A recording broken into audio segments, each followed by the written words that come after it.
Hello दोस्तों, स्वागत है आप सभी का AIIT इंस्टीट्यूट के यूट्यूब चैनल पे। मैं रहमत खान आप सभी के लिए लेकर आया हूँ एक बहुत ही इम्पोर्टेंट अपडेट। जी हाँ, जो कि है tally prime. Tally solution private limited company के द्वारा एक बहुत ही इम्पोर्टेंट मोस्ट अवेटेड अपडेट लाया जा रहा है, जो कि है टैली प्राइम। जी हाँ, बिल्कुल नवंबर के सेकंड वीक में उम्मीद है कि टैली प्राइम को रिलीज़ कर दिया जाएगा। अगर हम बात करें टैली प्राइम के सेटअप की, तो अभी टैली प्राइम का जो सेटअप है या सॉफ्टवेयर है पब्लिकली किसी के पास नहीं है। नॉर्मली जो इंटरनल टीम्स हैं, जो ऑथराइज पार्टनर्स हैं या ऑथराइज सेलिंग पार्टनर्स हो या एजुकेशन पार्टनर्स हो, उनके पास टैली का सेटअप अवेलेबल है, जैसा कि मेरे पास भी अवेलेबल है। इसलिए मैं आपके सामने ये बताने के लिए आया हूँ कि क्या क्या टैली प्राइम के अंदर चेंजेस लाए गए हैं, क्या क्या ERP9 के अंदर जो हम यूज़ नहीं कर पा रहे थे, जो अब हम टैली प्राइम में यूज़ कर सकते हैं। कुछ ऐसे फीचर्स भी हैं जो टैली प्राइम में नहीं है, जो ERP9 में यूज़ करते थे। ठीक, तो देखते हैं कि टैली प्राइम के अंदर क्या क्या नया लाया गया है। Biggest update in Tally history. जी हाँ, बिल्कुल welcome Tally Prime by Tally ERP9। आपको बता दूं कि पिछले 11 साल से हम टैली ERP9 यूज़ कर रहे हैं। 2009 में 12 मार्च 2009 को टैली ERP9 को रिलीज़ किया गया था और अब तक हम टैली ERP9 ही यूज़ कर रहे हैं। ऐसा नहीं कि टैली ERP9 से हमारा काम नहीं चल रहा था। बहुत ही अच्छी इन्फॉर्मेशन, बहुत अच्छे तरीके से हम अपने अकाउंट्स को, इन्वेंट्री को और MIS रिपोर्ट्स को हम जनरेट कर पा रहे थे। फिर भी कंपनी हमेशा चाहती है कि अपने कस्टमर्स को 100% दिया जाए, उनकी सारी रिक्वायरमेंट पूरी हो, सेटिस्फाइड हो। इस वजह से टैली प्राइम को रिलीज़ किया जाएगा, टैली प्राइम लाया गया है। तो देखते हैं कि टैली प्राइम के अंदर क्या क्या चेंजेस हैं। की एंकर्स ऑफ टैली प्राइम। जी हाँ, ये जो सारी इन्फॉर्मेशन आपके सामने स्क्रीन पर हैं, ये सारे नए नए फीचर्स हैं जो टैली प्राइम के अंदर ऐड किए गए हैं। जो सबसे इम्पोर्टेंट, सबसे बेस्ट है गो टू स्विच टू। ठीक, इन सबको हम एक एक करके सीखेंगे। आज नहीं, आज मैं कुछ ओवरव्यू आपको मैं सिर्फ इन चीज़ों की दूंगा। इन सबको कैसे यूज़ किया जाएगा डे बाई डे आगे हम आने वाली वीडियोज़ में सीखेंगे। ठीक है, तो go to switch to, data repair, basis of values, optimise printings, table experience, chart of accounts, synchronisations, right buttons, other vouchers, licensing, anywhere to anywhere, improve supplementary details, Tally reports in browser, more details, smart setup manager, so much so less, right bar, self help, change mode, simplified televault, remote access, inactive masters, about page, exceptions reports, discoverability made simple, top menu and expand to all, optimize printing जो बहुत ही important है। तो ये कुछ different new features हैं, options हैं जो ऐड किए गए हैं टैली प्राइम के अंदर, जो हम टैली ERP9 में यूज़ नहीं कर सकते थे। और अगर हम बात करें कि टैली ERP9 में क्या क्या ऐसी चीज़ें थी जो अब टैली प्राइम में नहीं यूज़ कर पाएंगे हम। Deprecated remove features in Tally Prime, statutory audit and tax audit, eSugam, SMS, control centre, jobs and recruitment, employee assessment, support centre, support Windows version below 7 and bit executive 32 bit. मतलब कि अब tally prime जो है वो 64 bit पे ही आप run कर पाएंगे। अगर आपके सिस्टम में विंडोज़ 32 बिट की डली हुई है तो आप उसे अपडेट करेंगे। ऑफलाइन हेल्प अब आप नहीं ले पाएंगे। LBT means local body tax को भी हटा दिया गया है। मे बी कि इन फ्यूचर इन चीज़ों को एक एक करके ऐड किया जाए, रिक्वायरमेंट के अकॉर्डिंग इन चीज़ों को हो सकता है कि अपडेट किया जाए। तो चलिए अब मैं आपके सामने टैली प्राइम ओपन करने जा रहा हूँ और देखते हैं कि टैली प्राइम का कैसा इंटरफेस है, क्या क्या उसमें चेंजेस हैं, कलर वाइज क्या क्या उसमें ऐड किया गया है, आपको देखने में कैसा लग रहा है। उसके बाद फिर हम टैली को धीरे धीरे यूज़ करेंगे। चलिए ओपन करते हैं टैली प्राइम। टैली प्राइम पे मैंने क्लिक किया। टैली प्राइम ओपन होने में थोड़ा सा टाइम लगता है, तो इस तरीके से देख सकते हैं कि टैली प्राइम का ये लोगो है। ठीक, अभी ओपन हो रही है। जी हाँ, तो टैली जैसे ओपन हो गया टैली प्राइम, तो सबसे पहले आपसे पूछा जा रहा है लाइसेंस के बारे में कि आप इसको एजुकेशन मोड पे रन करना चाहते हैं या फिर लाइसेंस एक्टिवेट करना चाहते हैं। जैसा कि हमारे सर्वर से कनेक्ट अभी फ़िलहाल नहीं हो पा रहा है, तो इसको मैं टैली एजुकेशनल पे ही ओपन कर लेता हूँ। तो जैसे मैंने टैली एजुकेशनल पे क्लिक किया तो ये सारी कंपनीज़ की लिस्ट आ गई। ठीक, ये वो सारी कंपनीज़ हैं जो हमने C drive Tally practice company के पाथ में सेव किया हुआ है। एक्चुअली में ये सारी कंपनी जो है टैली ERP9 की है। ठीक है, इसलिए आप देख पा रहे होंगे कि ऑलमोस्ट कंपनी के सामने लिखा रहा है माइग्रेशन रिक्वायर्ड। और आपको बता दूं कि अगर आप टैली ERP9 की कंपनीज़ को डाटा को टैली प्राइम में ओपन करना चाहते हैं तो पहले आप अपनी कंपनी को माइग्रेट करेंगे, डाटा को माइग्रेट करेंगे, तभी आप टैली ERP9 में टैली प्राइम में यूज़ कर सकते हैं। ठीक है, और माइग्रेशन से पहले बैकअप भी लेना ज़रूरी होता है। तो कैसे माइग्रेट करेंगे वो भी हम सीखेंगे। ठीक, अभी मैं आपको कंपनी बनाना सिखाता हूँ। हालांकि कंपनी आपने तो बनाई ही होगा पहले, पर देखते हैं इंटरफेस की लुक वाइज कैसा कंपनी बनाते वक्त फील होता है। ठीक है, यहीं से ही ऑप्शन है क्रिएट कंपनी का, इस पर आप क्लिक करेंगे, कंपनी का नाम डालेंगे, जैसे मैंने लिखा AIT, मेलिंग नेम, एड्रेस वगैरह। अब यहाँ पे एक इंपॉर्टेंट चीज़, स्टेट, ये चेंजेस किया गया। अब पहले हमें टैली ERP9 के अंदर कंट्री का नाम लेना होता था, स्टेट हमें डालना होता था। अब प्राइम के अंदर क्या कि आप स्टेट का नाम लिखेंगे, कंट्रीज ऑटोमेटिक शो कर देगा। जैसे मान लीजिए मैंने लिखा यहाँ पे कैलिफोर्निया, ठीक है, कैलिफोर्निया लिखा, एंटर किया, यहाँ पे ऑटोमेटिक क्या आ गया, यूनाइटेड स्टेट्स ऑफ अमेरिका। ठीक है, ऐसे ही अगर मैं बैक करके अब यहाँ पे टैली लिखता हूँ, ठीक है, एंटर किया तो क्या आ गया, इंडिया। ये चेंजेस हैं। और आप देख पा रहे होंगे कि कंपनी बनाते वक्त कुछ इन्फॉर्मेशन जो यहाँ पे पहले आती थी वो अब डिस्प्ले नहीं हो रही है, तो उसको भी हम यहाँ पे कॉन्फ़िगर करके ला सकते हैं। F12 आप प्रेस करेंगे, F12 प्रेस करने के बाद जो जो आपको चीज़ें यहाँ पे चाहिए उसे आप इनेबल करके शो करा सकते हैं। ठीक है, फिलहाल मैंने इनेबल नहीं किया, कंट्रोल A किया और हमने सेव कर दिया। कंपनी सेव तो हो गई है। जैसे हमने कंपनी को सेव कर लिया तो सबसे फर्स्ट ऑप्शन आ रहा है फीचर्स एंड ऑप्शन का, कि आप इनमें से कुछ चीज़ों को एक्टिवेट कर सकते हैं जो जो आप यूज़ करना चाहते हैं। ठीक है, तो यहाँ पे एक ऑप्शन है शो ऑल फीचर्स। अगर मैं इसको नो कर दूँ तो ये सारे फीचर नहीं शो करेगा। बैक स्पेस करके अगर मैं इसे यस कर देता हूँ तो ऑल फीचर शो करेगा। ठीक है, कुछ फीचर्स हैं जो टैली ERP9 से प्राइम के अंदर से हटा दिए गए, जो ERP9 में यूज़ हम कर पाते थे। फिलहाल हम इसे एक्सेप्ट कर लेंगे, सेव करेंगे। तो ये है आपका टैली का इंटरफेस।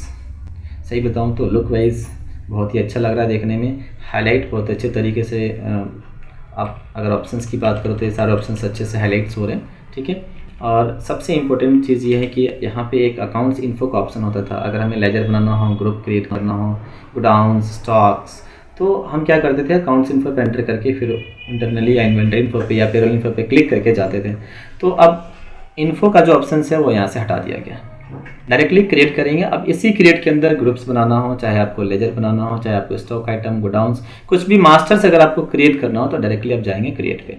उनको चेंज करना हो तो ऑल्टर पे, लेजर्स की लिस्ट, गोडाउन की लिस्ट या फिर आइटम की लिस्ट को देखना हो तो चार्ट ऑफ अकाउंट पे जाएंगे।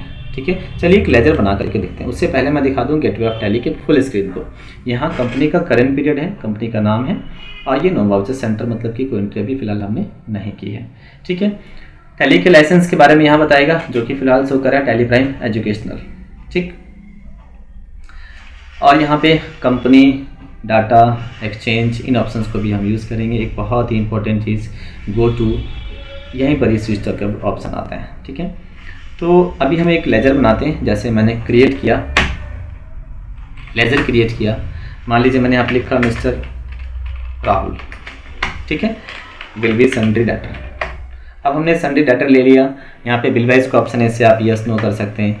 कभी कभी ऑप्शन अगर ना शो करे तो फिर आपको पता होना चाहिए कि आपने फीचर्स से एक्टिवेट नहीं किया होगा, या कुछ ऐसी इन्फॉर्मेशन जो यहाँ पे चाहिए जो डिस्प्ले नहीं कर रहा है, जैसे कि मोबाइल नंबर तो है, मुझे वेबसाइट डालना है। ठीक है, ईमेल आईडी शो करना है, कुछ इन्फॉर्मेशन जो यहाँ पे डिस्प्ले नहीं हो रही है वो मुझे चाहिए, क्योंकि इसको सिंपल और टाइम सेविंग करने के लिए कुछ ऑप्शंस को स्क्रीन से बस डिसेबल किया गया है। ऐसा नहीं कि उसको परमानेंटली हटा दिया गया, स्क्रीन से डिसेबल किया गया। उन ऑप्शंस को आप ला सकते हैं। Ctrl+I प्रेस कीजिए, चाहे माउस से आप मोर डिटेल्स पे क्लिक कीजिए, जो जो ऑप्शंस आपको यहाँ पे चाहिए वो यहाँ पे आप ऐड ऑन कर सकते हैं। ठीक है, जैसे मुझे बिल वाइज यस करना है तो यहीं से मैं यस कर सकता हूँ। ठीक है, एंटर किया और हमने सेव कर दिया। ठीक, तो इन इन्फॉर्मेशन को हम Ctrl+I से ला सकते हैं। मैंने एक लेजर बना दिया, मान लीजिए एक और लेजर बनाता हूँ, मान लीजिए एक्सपेंस का, रेंट, इनडायरेक्ट एक्सपेंस है। इसमें जो ऑप्शन आपको चाहिए वो यहाँ से आप यस नो कर सकते हैं। फिलहाल मैंने GST नोट एप्लीकेबल कर दिया। ठीक है, तो इस तरीके से अगर मुझे आइटम क्रिएट करना है तो मैं क्रिएट पे ही क्लिक करूँगा और फिर यहाँ से स्टॉक आइटम पे जाकर के मैं आइटम क्रिएट कर सकता हूँ। जैसे मैंने लिखा यहाँ पे सैमसंग नोट 5। ठीक है, और यूनिट्स में हमने ऑल सी पीसेज लिया।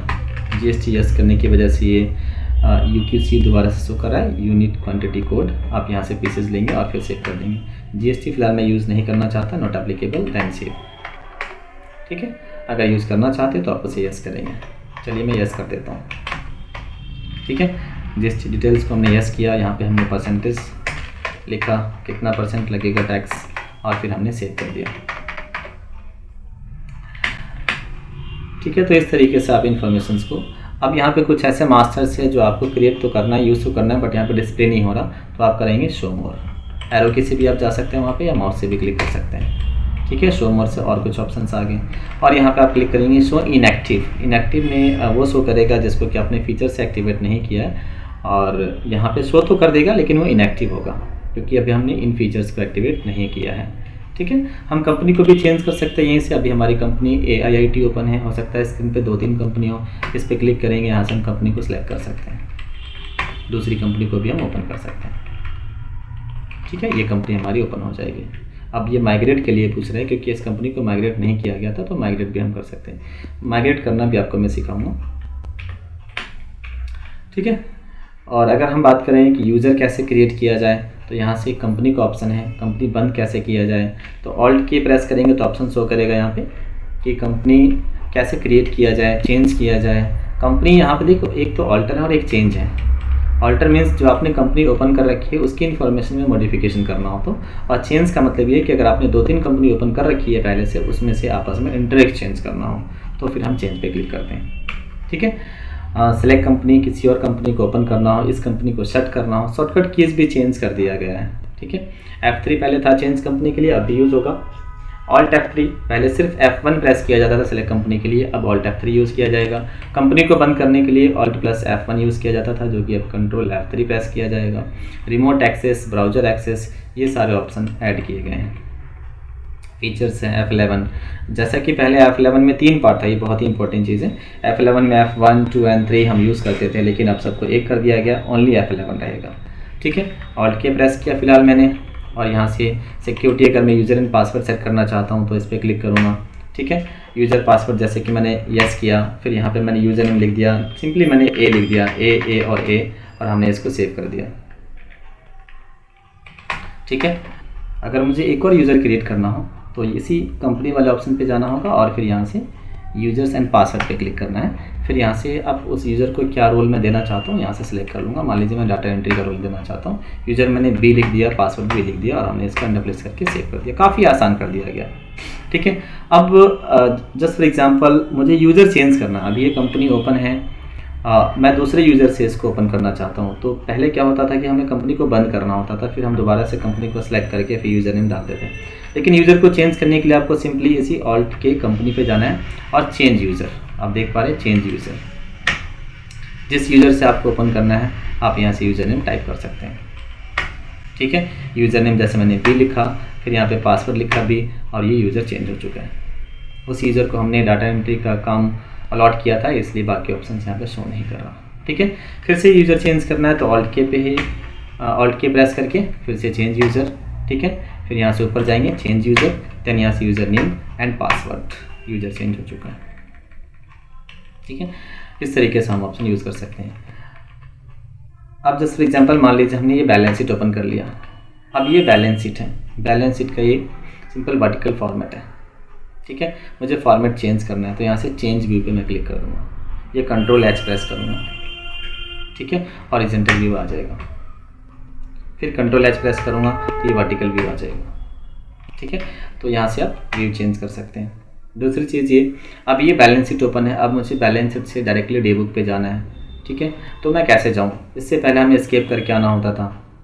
ठीक है, या फिर मैं कोई एंट्रीज़ कर रहा हूँ, एंट्रीज़ करते वक्त ही मुझे किसी पार्टी का लेजर बैलेंस जानना हो तो फिर मुझे क्या करना होता था कि एस्केप करके गेटवे ऑफ टैली पे जा करके डिस्प्ले अकाउंट्स बुक फिर लेजर में हम जाते थे। तो हम अपने टाइम को बचा सकते हैं, जो हम डाटा करंटली काम कर रहे होते हैं उसको बिना लॉस किए हुए हम नेक्स्ट दूसरा काम भी हम कर सकते हैं बीच में। जैसे मान लीजिए मैं एक एंट्री कर रहा हूँ, एंट्री करते वक्त ही मान लीजिए मैं परचेज़ कर रहा हूँ, एक मैंने यहाँ पे एंट्री की, परचेज़ की, किसी भी पर्सन से मैंने मान लीजिए परचेज़ किया, कैश में ही परचेज़ कर लिया जस्ट फॉर एग्जांपल, ये इन्फॉर्मेशन पूछ रहे हैं। इन सबको हम डीपली सीखेंगे वन बाय वन करके। फिलहाल मैं सिंपल एक आइटम क्रिएट करता हूँ और यहाँ पे परचेज़ कर लेता हूँ। 10 पीस मैंने परचेज़ किया, यहाँ परचेज़ का लेजर।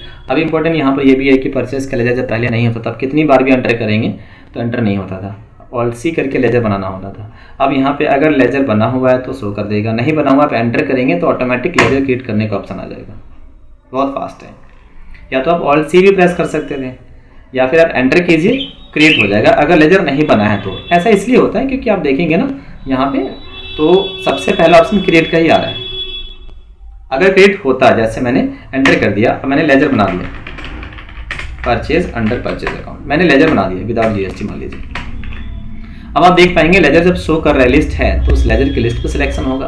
अगर लेजर नहीं है लिस्ट में तो क्रिएट का एंटर रहता है, इसलिए क्रिएट का एंटर करते ही क्रिएट हो चुका था। परचेज का सिलेक्ट किया और हमने सेव किया। ठीक है, तो अब मान लीजिए मैंने सेव करने से पहले ही ऑनर ने मुझसे पूछा कि बताओ यहाँ पे पार्टी के बैलेंस क्या था, लेजर निकालो किसी का, बीच में से बोल दिया प्रॉफिट लॉस निकाल के दे दो मुझे। अब कैसे करेंगे हम? ठीक, तो हमें करना है ऑल्ट जी। क्या प्रेस करना है? Alt G, go to. ठीक है, गो टू करने के बाद यहाँ से जिस चीज़ को देखना चाहते हैं, जैसे लेजर वाउचर देखना मुझे, लेजर पे क्लिक किया, जिसका लेजर मुझे देखना है उस लेजर को ओपन कर लूँगा। ठीक है, ऑल्ट जी और कंट्रोल जी में थोड़ा फर्क है, मैं इस एंट्री को सेव कर देता हूँ। ठीक है, चलिए अभी ये मान लीजिए मेरा प्रॉफिट लॉस है। अब यहाँ से मैं डे बुक पे जाना चाहता हूँ, तो ऑप्शन है, अगर मैं ऑल्ट जी प्रेस करूँगा और डे बुक पे जाता हूँ तो डे बुक ओपन हो जाएगा। अब मैंने एस्केप किया तो इससे पहले मेरा बैलेंस शीट ओपन था, फिर मैंने मान लीजिए ऑल्ट जी कर दिया, अब मैंने फिर स्टॉक समरी ओपन कर लिया। अब ये स्टॉक समरी ओपन है, एस्केप करूँगा तो इससे पहले मैंने क्या ओपन किया था वो आ जाएगा डे बुक, इससे पहले क्या ओपन किया था बैलेंस शीट आ जाएगा। क्लियर? लेकिन मान लीजिए मैं यहाँ से ऑल्ट जी करके मैं चला गया बिल्स रिसीवेबल पे। अब यहाँ से मैंने कर दिया कंट्रोल जी। कंट्रोल जी होता है स्विच टू के लिए। स्विच टू का मतलब ये कि जो आपका पिछला रिपोर्ट था वो हट जाएगा। जैसे मैंने अब यहाँ से ओपन कर लिया profit and loss account, profit loss तो ओपन हो गया, लेकिन जब मैं एस्केप करूँगा तो गेटवे ऑफ टैली पे आ जाऊँगा, ना कि उस लास्ट रिपोर्ट पे। देखिए मैंने एस्केप किया। तो ये फ़र्क है switch to and go to के अंदर, जो बहुत ही इंपॉर्टेंट फीचर है टैली के लिए। तो इस तरीके से टैली प्राइम में काफ़ी कुछ चेंजेस किए गए हैं। काफ़ी कुछ चेंज है जो हम एक एक करके इन फ्यूचर सीखेंगे। आगे मैं स्पेशली पर्टिकुलर फीचर्स पे वीडियोस बनाता रहूँगा और आप लोगों के लिए लेकर आता रहूँगा। तो टैली प्राइम में काफ़ी आसान कर दिया गया है काम को। डे बुक जैसे डिस्प्ले में जाने के बाद आता था, यहाँ पर तो है ही, और सामने ही ओपन कर दिएगा डे बुक। यहीं से वाउचर्स में जाकर के आप एंट्री कर सकते थे। अकाउंटिंग, इन्वेंट्री और पेरोल वाउचर का ऑप्शन आता था, जो कि हटा करके सिर्फ वाउचर रख दिया गया है। डे बुक इसी के नीचे है। ठीक है, तो इस तरीके से काफ़ी काम को आसान किया गया, सिंपल बनाने की कोशिश की गई है। आज के लिए बस इतना ही। अपना ध्यान रखिए, सुरक्षित रहिए, सीखते रहिए और सिखाते रहिए। अगर आज की वीडियोज़ आपको पसंद आई तो वीडियोज़ को लाइक करें, शेयर करें और कमेंट करें। चैनल को सब्सक्राइब करना ना भूलें। Thank you so much.